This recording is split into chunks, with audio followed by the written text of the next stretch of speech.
ভাই, অত্যন্ত কষ্টের প্রশ্ন। এই প্রশ্ন আমাদের সবারই মনের। পৃথিবীর ইতিহাসে সবচেয়ে জঘন্যতম সংখ্যালঘু নির্যাতন সবচেয়ে খুল্লম খোলা ভাবে যে জায়গায় হয় তার নাম ভারত। এত খুল্লম খোলা, এত জঘন্য ভাবে সংখ্যালঘুদের উপর নির্যাতন পৃথিবীর অন্য কোনো জায়গায় হয় না।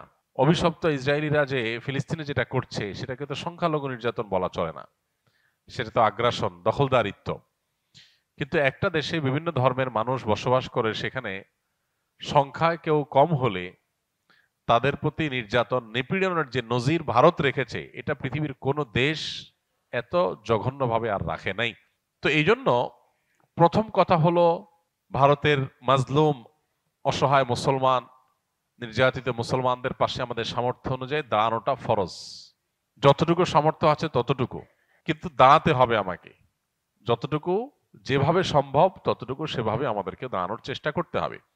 আমরা যদি মনে করি আমরা তো ভালো আছি, তো এটা হবে আমাদের সবচেয়ে বড় ভুল। কারণ কখনো কোনো মাজলুম মানুষের কষ্ট দেখে আমি তো ভালো আছি এই চিন্তা যারা করে, একসময় তারাও সেই কষ্টে পতিত হয়।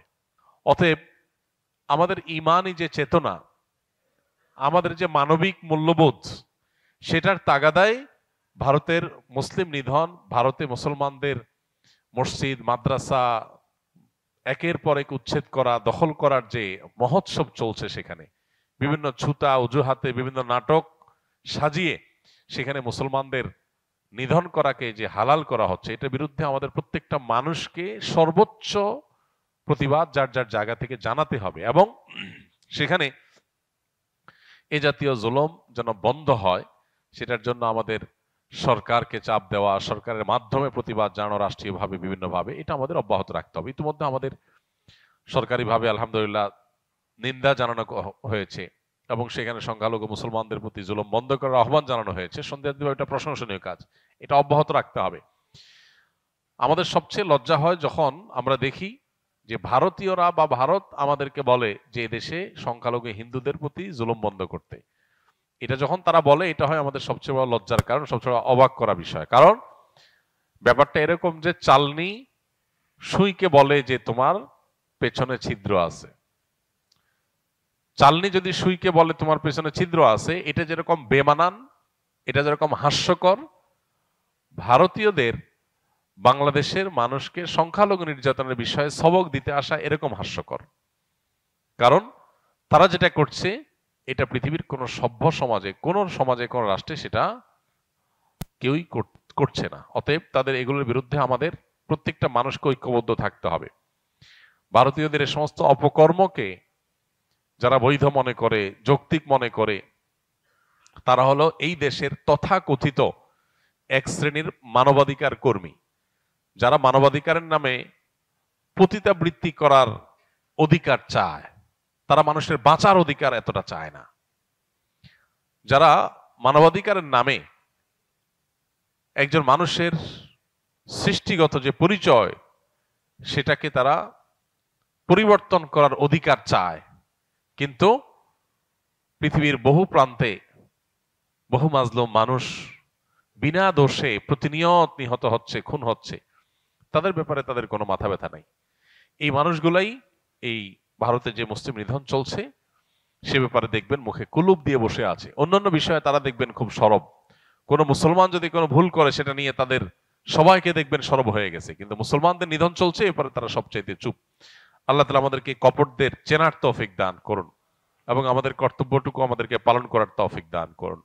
যার যতটুকু সাধ্য আছে তার ততটুকু সাধ্য দিয়ে অন্যায়ের বিরুদ্ধে প্রতিরোধ, প্রতিবাদ চালিয়ে যেতে হবে। আল্লাহ আমাদের সেই তৌফিক দান করুন। সম্প্রতি একটা শিক্ষা প্রতিষ্ঠানে মেয়েদের দিকে তাকিয়ে হাসার অজুহাতে একজন যুবককে নির্মমভাবে হত্যা করা হয়। শিক্ষা প্রতিষ্ঠানে প্রায় এ ধরনের ঘটনা ঘটতে দেখা যায়। এগুলো বন্ধের প্রকৃত উপায় কি হতে পারে? দেখুন, প্রথম কথা হলো, এদেশে মানুষের জীবনের কোনো মূল্য আমরা এখনো নির্ধারণ করতে পারি নাই, নিশ্চিত করতে পারি নাই। মানুষের বেঁচে থাকার অধিকার নিশ্চিত করতে পারি না। এটা হলো আমাদের সবচেয়ে বড় দুর্ভাগ্যের বিষয়। আমরা অনেক লম্বা লম্বা কথা বলি, অথচ প্রায় সময় ধরনের ঘটনা শোনা যায় যে একজন মানুষকে ধারণার ভিত্তিতে, কোন অভিযোগের ভিত্তিতে পিটিয়ে মেরে ফেলা হয়েছে। যারা মেরে ফেলেছে তাদের শাস্তি নিশ্চিত হয়েছে, এইরকম ঘটনা আমরা শুনতে পাই না। খুবই দুর্ভাগ্যজনক একটা বাস্তবতা। কবে আইনের শাসনে দেশে প্রতিষ্ঠা হবে, কবে হাই হ্যালো বন্ধ হবে, কবে প্রভাবশালীদের প্রভাবের দৌরাত্মে মাজলুমরা ন্যায় বিচার পাওয়া থেকে বঞ্চিত হওয়া বন্ধ হবে, সেটা একমাত্র আল্লাহ ভালো জানেন। তবে আমাদের সবাইকে সংকল্প করতে হবে সেদিকে যাওয়ার, এবং সেদিকে যেতে যারাই বাধা হবে তাদের বিরুদ্ধে দাঁড়ানো আমাদের প্রত্যেকটা মানুষের কর্তব্য। দেখুন, মেয়েদের বিষয়গুলোকে অবশ্যই একজন মুসলমান হিসাবে আমরা খুব শ্রদ্ধার সাথে সম্মানের সাথে দেখব, কিন্তু আমরা দেখেছি যে বেশ অনেক বছর যাবত আমাদের দেশে নারীদের ইস্যুগুলোতে অতি স্পর্শকাতর, কোনো কিছুরই অতিরিক্ত ভালো না, অতি স্পর্শকাতর করা হচ্ছে। একজন নারীর দিকে তাকে হেসেছে সেজন্য একটা যুবককে পিটিয়ে মেরে ফেলতে হবে, এটা একদিনে তৈরি হয় নাই। এর আগে আমরা দেখেছি কোন নারীর টিপ নিয়ে নাকি কি বলাতে একজন পুলিশের চাকরি চলে যায়, অথচ সেটা পরে অভিযোগে, সেই অভিযোগটা তদন্তে প্রমাণিত হয়নি, অসত্য প্রমাণিত হয়েছে, কিন্তু তার চাকরি তিনি আর ফিরে পান নাই। তাহলে নারী হলেই তার ব্যাপারে অতি স্পর্শকাতর হয়ে যাওয়া, অতি সংবেদনশীল হয়ে যাওয়া, একেবারে আদাজল খেয়ে নেমে যাওয়া, এই অতিভক্তি চোরের লক্ষণ, একটা সমাজকে অস্থিতিশীল করার নামান্তর। এই জিনিসটা আমাদের সমাজে বন্ধ হওয়া দরকার। এর আগে কদিন আগে একজন নারীর ওড়না কাণ্ডে অনেক কিছু ঘটেছে, সেখানে কেউ যদি অপরাধী করে থাকে অবশ্যই তার বিচার হোক, বিচার হওয়া দরকার, এবং বিচারে বাধা দেওয়া উচিত নয়, সেটা সবই ঠিক আছে। কিন্তু এই বিষয়টাকে কেন জানি আমাদের সমাজে ফুলিয়ে ফাঁপিয়ে প্রকাশ করা হচ্ছে, যার কারণে নারীর দিকে তাকে কেউ হাসলেই তাকে পিটিয়ে মেরে ফেলাটাকেও দোষণীয় মনে করছে না ইয়াংরা। এখানে আরেকটা বিষয়, যারা পিটিয়ে মেরে ফেলেছে ওই মেয়ের ফোন কলে এসে, তারা নিশ্চয়ই তার সাথে লিঙ্কেড, এখানে অবৈধ সম্পর্ক, হারাম রিলেশন, এটার কারণে যে মানুষ খুন খারাপি করে, মানুষের হিতাহিত জ্ঞান চলে যায়, এই বিষয়টা আলোচনায় আসা দরকার, এবং এই কালচারটাকেও আসামের কাঠগড়া দাঁড় করানো দরকার, কিন্তু সেটা নিয়ে আলাপ সালাপ নাই।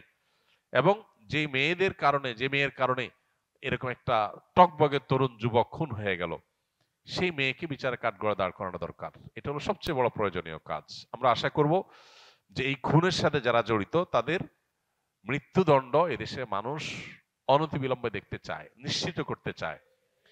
আমরা যদি আজকে কারোর মৃত্যুতে মনে করি যে আমার ভাই তো মরে নাই, আমার নিজের বুক তো খালি হয় নাই, আরেক মা বাবার বুক খালি হয়েছে, তাহলে কালকে আমারটা খালি হবে। এদেশে এই এই ধরনের হত্যাকাণ্ড, এই ধরনের ঘটনা আজকে নতুন ঘটনা। এই যে ঢাকা ইউনিভার্সিটির ক্যান্টিনে চোর সন্দেহে কিছুদিন আগে, এই কয়েক মাস আগে একটা যুবককে পিটিয়ে মেরে ফেলা হলো, কই এখনো পর্যন্ত তার কোনো বিচার হয় নাই। এরকম যত বিচার আছে আমরা দেখি সবগুলো ঝুলে থাকে। তো এই বিচার ব্যবস্থা, এটা যদি বিচার নিশ্চিত করতে না পারে তাহলে সাধারণ মানুষের আস্থা জিরোতে চলে যাবে। ইতিমধ্যে মানুষের আস্থা নাই, সেটা আরো কমে যাবে। এই জন্য সংশ্লিষ্ট মহলকে মাজলুম মানুষদের বিচার প্রাপ্তিটা নিশ্চিত করা দরকার। আল্লাহ আমাদের দেশকে সেরকম একটা সুন্দর মানবিক দেশে পরিণত হওয়ার তৌফিক দান করুন। শুধুমাত্র আকীদাগত পার্থক্যের কারণে একজন মুসলমান অপর মুসলমান ভাইকে গালিগালাজ অথবা আহত করার হুমকি দিতে পারে কিনা, খুবই জঘন্য কথা। লম্বা জুব্বা পরে মুখে দাড়ি নিয়ে নামাজ কালাম পড়ে আমরা এক আকীদার মানুষ আর এক আকীদার মানুষকে, এক দল মুসলমান অন্য দল মুসলমানকে গালিগালাজ বা বাজে কথা বললে সেটা অবশ্যই ইসলামের লঙ্ঘন। এরকম কাজ যারা করেন তারা মনে করেন তারা ইসলামের খেদমত করতেছেন, তারা মূলত নফসের পূজা করতেছেন, তারা ইসলামের কোনো খেদমত করছেন না। যার যার নিজের চিন্তা দর্শনের পক্ষে তিনি কথা বলবেন, সেটা প্রমাণের চেষ্টা করবেন, সেটার দিকে আহ্বান করবেন, স্বাভাবিক। কিন্তু বিপরীত মতের লোকদের গালিগালাজ করা এটা ফাসিকি কাজ। নবীজি বলেছেন সেবাবুল মুমিনি ফুসুক, কোন মুসলমানকে গালি দেওয়া এটা ফাসিকি কাজ, গুনাহের কাজ, কবিরা গুনাহ। বিধায় এটা কোনো মুসলমান করতে পারে না। আমরা আজকাল অনেককে দেখা যায় অনলাইনে একদল আরেক দলের বিরুদ্ধে গোষ্ঠী উদ্ধার করা, বাজে মন্তব্য করা, ধারণামূলক মন্তব্য করা, এগুলো আমরা অনেকে অহরহ করছি এবং এগুলোকে দোষে কিছু মনে করছি না। আল্লাহ আমাদেরকে হেদায়েত দান করুন। আমি একটি বেসরকারি প্রতিষ্ঠানে ভ্যাট কর্মকর্তা। প্রতিষ্ঠানের সকল আইনি জটিলতা এবং ভ্যাট ট্যাক্সের কাজ আমি পরিচালনা করি বা দেখাশোনা করি। এক্ষেত্রে আমার সরকারি দপ্তরের কর্মকর্তাদের সাথে কাজ করতে হয়। বর্তমানের বাংলাদেশের প্রেক্ষাপট অনুযায়ী সরকারি কাজগুলো ঘুষ ছাড়া করা যায় না, তাই আমার ঘুষের লেনদেন করতে হয়। এক্ষেত্রে কি আমি গুনাহগার হব কিনা? আপনি যদি আপনার কোম্পানির হয়ে কোনো ঘুষের কারবার করেন তো এর জন্য অবশ্যই আল্লাহর কাছে আপনাকে দায়ী হতে হবে। যদি কোনো কোম্পানি আপনাকে চাকরি করতে গেলে এমন কোনো দায়িত্ব দিছে যে দায়িত্ব পালন করতে গেলে কোম্পানির হয়ে সরকারি কর্মকর্তাকে ঘুষ দিতে হয়, অবৈধ লেনদেন করতে হয়, তাহলে সেক্ষেত্রে আপনি অন্যায়ের সহযোগী হলেন, এটা আপনার জন্য জায়েজ নাই। তাহলে কি করতে হবে? হয় বিকল্প কোনো কাজের সন্ধান করতে হবে, বিকল্প কোনো উপায় উপার্জন খুঁজে বের করতে হবে, আর না হলে এই অন্যায় কাজ থেকে যে কোনোভাবে আপনাকে বেঁচে থাকতে হবে।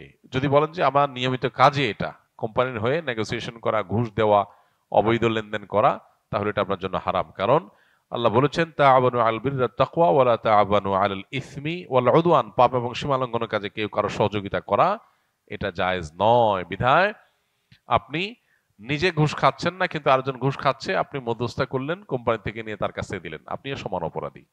এই জন্য বিকল্প কোনো উপায় উপার্জনের পথ খুঁজে বের করতে হবে। দুনিয়াতে হালাল উপার্জন করে বেঁচে থাকতে হলে হয়তো খুব ভাবসাব নিয়ে থাকা যাবে না, ভালোভাবে থাকা যাবে না, কিন্তু দিন শেষে আল্লাহর কাছে জান্নাত চাইলে এতটুকু স্যাক্রিফাইস আপনাকে করতেই হবে।